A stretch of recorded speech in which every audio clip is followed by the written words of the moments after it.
Thanks for tuning into the channel. Today we're going to be talking about the car makers and how they've gotten so greedy, how prices have gone up, and how it's a lot of Americans, a new car is not affordable for them. So we're going to be talking about that. But before we get into it, in case you want to go ahead and start renting out the car that you have now, go in my description box, check out Toro.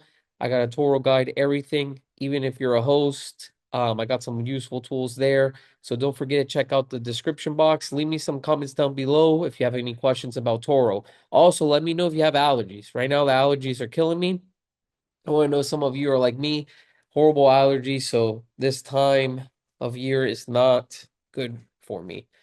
But I couldn't go to the car dealership in person. Usually I do. Unfortunately, I have not had time, but I am gonna go share my screen. I'm gonna go over some different cars. We're gonna be talking about prices, and I'm also gonna give you some useful tools in case you are in the market to buy one. But cars have gotten extremely expensive, especially after COVID. And now it's finally catching up to car makers. If you'll see that a lot of these car dealerships, they have a lot of inventory left over from 2024, right? So I'm going to show you that. I'm also going to show you how you can see some of the incentives because some of these car companies, for example, Dodge, Jeep, Chrysler, their sales have been going down. And you can do some research on your own on this. If you don't believe me, you can go on Google. This information's out there. Their sales have been declining and their offers have been getting more attractive because they're selling less, right? And these car companies, at the end of the day, they got to sell cars. Also, on top of high car prices, a lot of car companies, to make more profit, they've been forcing customers to get a lot of add-ons on cars that they don't really need. Now, this is my opinion. You may think that, getting the paint protection, the windows tinted through the dealership is worth it. But to be honest, a lot of times these things like window tint and things like that, you can get done yourself for a lot cheaper.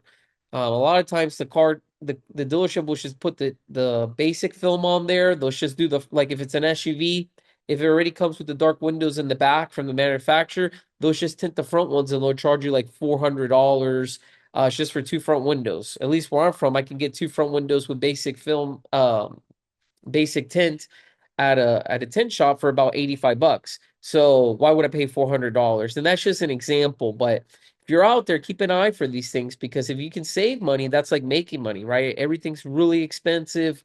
There's a lot of things going on right now in the world with tariffs and what's that going to do to the economy. So you want to protect your money that you worked hard for.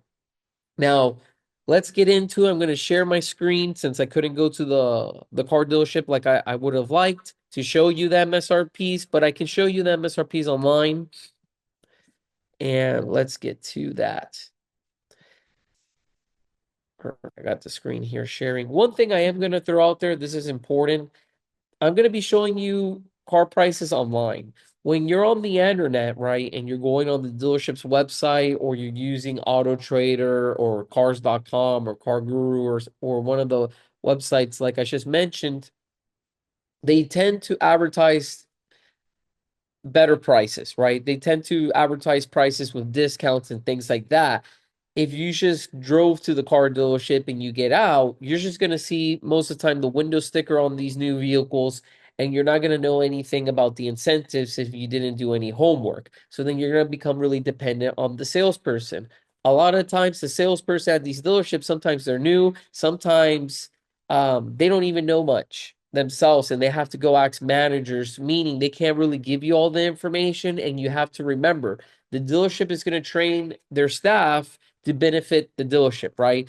The way their pay is going to be structured, how everything that's done at the dealership is always going to be to benefit the dealership because it's a business, right? And businesses are there to make money.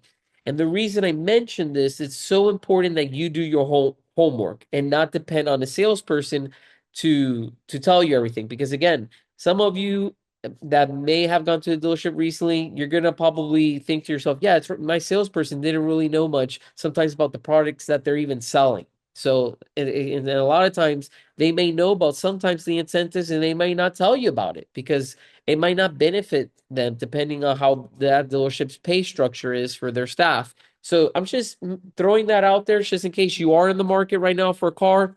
do yourself a favor, do some research. But yes, car prices are through the roof. Luckily, there are incentives and some things to make it, to reduce the price. But regardless, with incentives or not, they're still very high, and the prices have increased a lot. Just from the pandemic, for example, like a basic work truck, like a Ford F-150, a regular cab, two-door, with the gray or black bumpers, basic wheels, vinyl seats, things like that. That used to be a truck that started under 30,000. That truck, you can go on any Ford website, you'll see a basic truck. They start in the high, almost 40 grand. Okay, I'm talking about 38, $39,000. That's the manufacturer's suggested retail price. You're talking about, if you're financing for, let's say, 72 months, that's about $800 to $900 on just a work truck, right? Work truck shouldn't be $800 to $900 a month. That's insane, right? Imagine if you got a fully loaded one. Your payment's going to be over $1,000 if you're financing, unless you were going to pay cash or you're giving a hefty down payment. But let's go ahead and show you some of these. So I'm just gonna go on some of the dealerships that I'm familiar with. Oops, I clicked on something there. All right, let me go here. Greenway. So here, nothing wrong with this dealership, but I just wanted to show you some of the cars and things like that. So let me see. So as you can see here, right there on the front page, they're going to show you a lot of incentives. And this is why I suggest going on the website so you can see whatever brand you're looking for, see if they have incentives. What are their incentives? Do your homework, read the small print, because sometimes they show very attractive incentives, but and you may not be getting that full amount. It may have some things in the bottom saying, well, you need this to get that big of a discount. So important to do the homework, but let's go ahead and check out some cars. So a car that used to be super popular was the Wranglers. I think the hype has died down on them a little bit. Let me know down in the comments if you agree. But I'm going to show you. See, right now we're on the internet. If we were at the dealership, we would not see the savings, trade-in bonus, and things like that, right? We would just see MSRP, and sometimes we see another sticker, which is called a bump sticker, with a higher price than the MSRP, and will be because they put some type of, they'll say window tint sometimes, or they'll say paint protection. They'll say that they did some stuff to the vehicle and they're actually trying to sell it for over MSRP, which is insane. Hopefully, if you see that, my recommendation is don't pay over MSRP, but at the end of the day, you make the choice. But here we go. This is a Jeep Wrangler Sport S, which is their lower trim level. And nothing wrong with the vehicle. It's a nice vehicle. But you're talking about, you used to be able to get a Jeep Wrangler starting about 29,000. From what I seen, they start about 38,000 now. So that's a big jump from where you used to be able to get it a few years ago.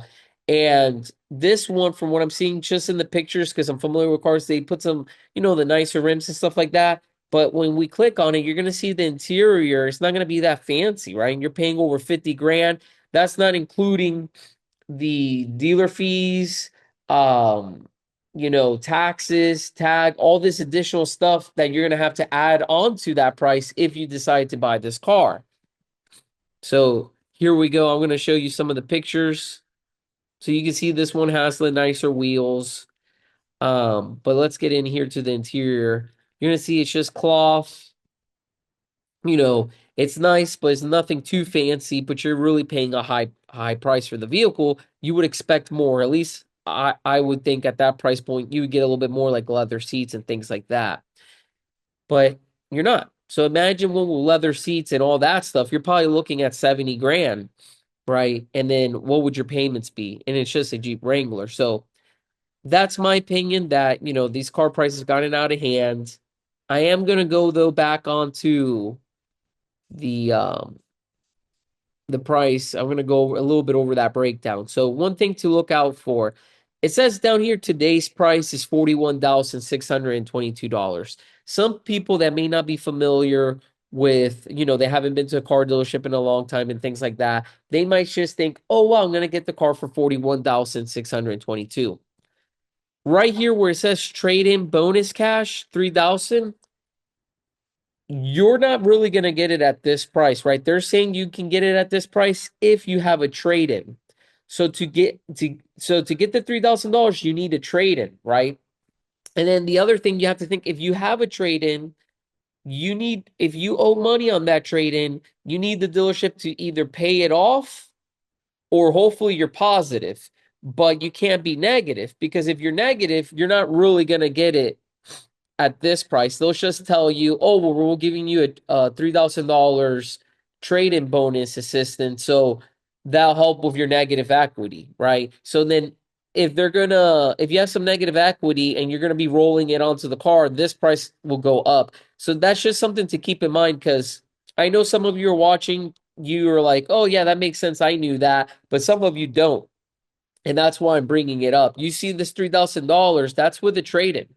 So that's why it's important to do your homework. And then you want to know the value of your trade. Because if you're upside down, which that means you owe more on the car than it's worth, right? You're either going to have to pay that out of pocket or the dealership will just tell you, no problem, we'll roll it over and we're giving you $3,000 assistance, right? They'll try to make it sound attractive to convince you to buy, but that's really a bad deal. I wouldn't want to roll negative equity onto a brand new car that once you drive off the lot, it's going to depreciate because what's going to happen then on this new car, you're going to really end up really upside down. And on top of that, it's already a really high price. So your payment's even going to be higher if you're financing. So it's just throwing that out there. And again, nothing wrong with the Jeep Wranglers. Just showing you some of these prices today that you would be seeing on the lot if you weren't looking online, right? You'd be just seeing the window sticker. And that was for a Sport. If we go and check, let me see if we can find one a higher trim level here.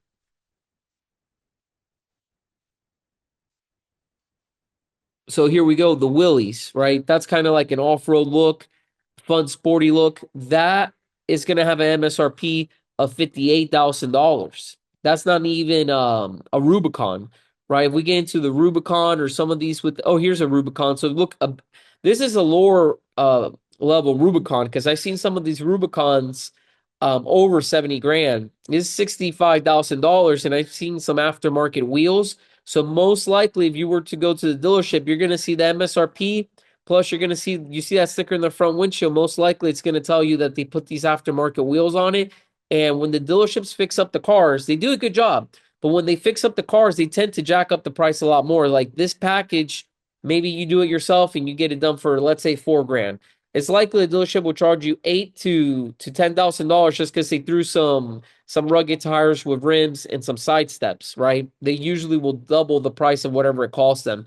So a lot of times you're better off financially, in my opinion, if you want to get a Wrangler and you want to put some off-road tires, some accessories, things like that, you're better off doing it yourself. And that applies to any car, right? It doesn't, again, I'm just using the Jeep as an example. We're going to go ahead and look um at some other cars. So we're not just going to look at the Jeeps here. Let's see.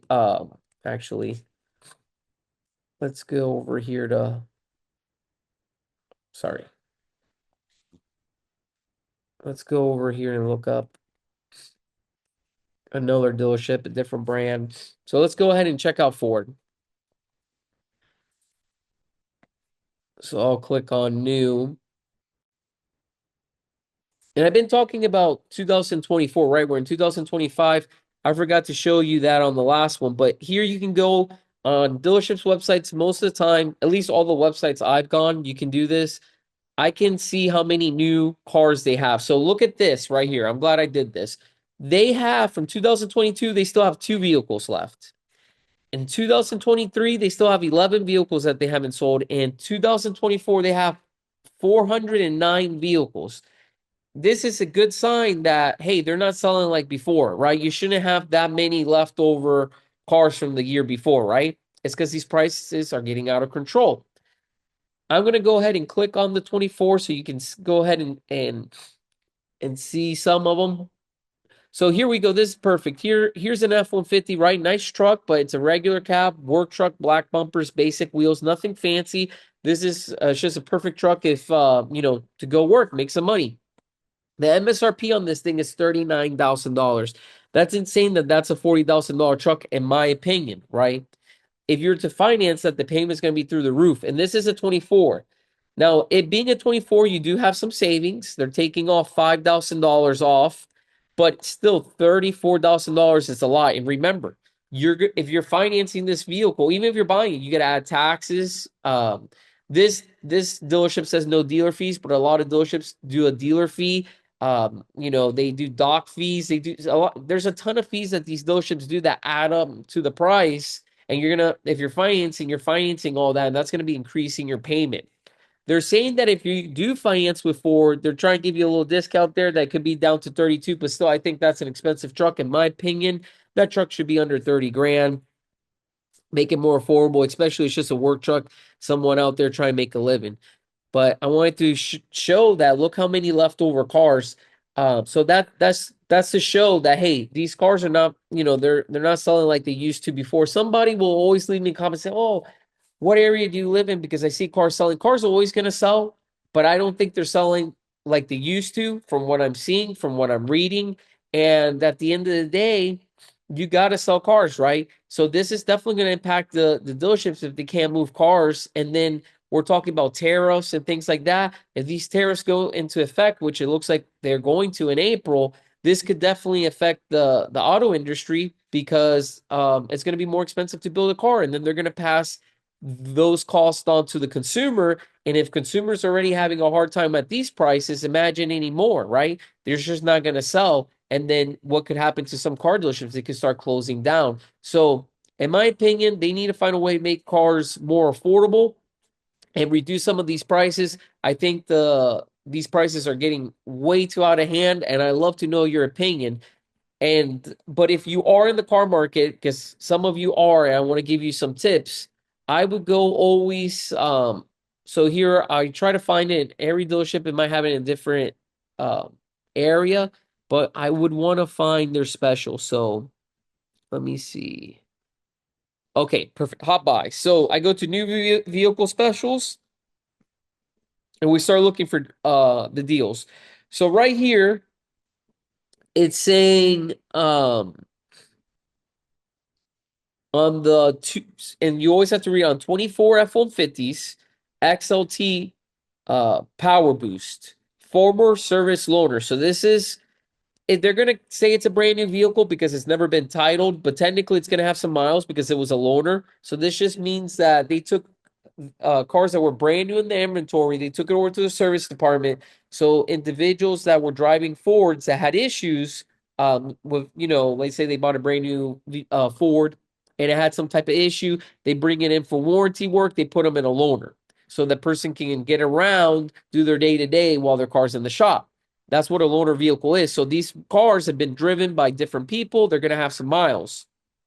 So it says it right there, former in 2024, and it's specific. It has to be on an XLT, meaning it's not on all the trim levels. It's only on the XLTs that were loaner vehicles. They're doing 14,500. It says you can save up to that. Plus, they're doing 1,250 for credit rebates. So those are some of the incentives they have right now on the 24 Fords. They also have some incentives on the Lightning. So if you're interested in getting an electric car, Lightning, they're doing a lot of incentives. They're because a lot of these car companies are having issues selling their electric cars. A lot of people they don't want to wait 30 minutes for the car to get charged and things like that. Gas is still more convenient, and so that's why you see such an attractive incentives. And as you go down, you should see more incentives. Again, the Mach-E, if you're not familiar with, it's another electric vehicle, a lot of incentives. They're even doing incentives on the Ford Maverick, which they used to not even have incentives on that one. And before on a Bronco Raptor, they wouldn't even discount them. They were selling them for over MSRP, but they're not selling. And now look how much they're taking off, 17,500. A basic Bronco Raptor, these things are over 80 grand, right? Not affordable, and they're having issues selling them. And now you see the big discount. So the reason car dealerships are doing this is because they're having issues selling cars, right? They wouldn't do these incentives. If some of you were in the car market back during the pandemic, you should remember, I would hope you remember that they didn't have any incentives because they were selling cars no issue. They would sell you the car MSRP a lot of times they would sell it to you over MSRP. They call it market adjustment, and they would sell the car $5,000 to $10,000 over MSRP, and people were buying them. They weren't doing lease specials really. They weren't doing anything because the cars they couldn't keep them on the lot. Now all that's over. Their inventory's growing. The cars are sitting on the lots longer, and that's why you see these incentives coming out. And you look, they're all in 24s because they still have a ton of 24s. They're not that concerned moving to 25s, right? Because they still got some time for that. They're more concerned, hey, we got to get out of these 24s. So if you are in the car market, it's not a bad idea to check out, a 24 model. And I know I just went so far on the Ford website and on Dodge, Jeep, Chrysler, but you can also go on to Toyota. Some of you may say, "Look, I want an Audi or a BMW." Look, there's gonna be deals out there on all types of vehicles. So I'm just giving you example on what's some of the cars that came to my mind. But whatever car it is that you're looking for, you should be able to find a good deal. So don't rush. Do your homework. I know prices got out of hand, and I like to know currently with what's going on with the tariff talk and things like that. What do you think is going to happen to the car market? Do you think some car dealerships are going to close down? What's your opinion? I really love to know what you guys think out there. I already shared mine, right? I think the car market, the cars gotten too expensive. I shared some tricks though for those of you in the car market. If you like the video, please do me a big favor, smash the like button, share the video. Don't forget to subscribe. Also, check out the description box. I got some important links there. If you consider doing TURO, the car sharing platform, and everything I use for TURO, I got that in the description box. But yeah, I think a lot of these car companies right now are a little screwed. And you can go ahead and Google a lot of these car companies, their sales are down. So I think they got too greedy, and I definitely think now they're paying the price for their greed. But I really appreciate everyone that watched the video, and I'll catch everyone on the next one.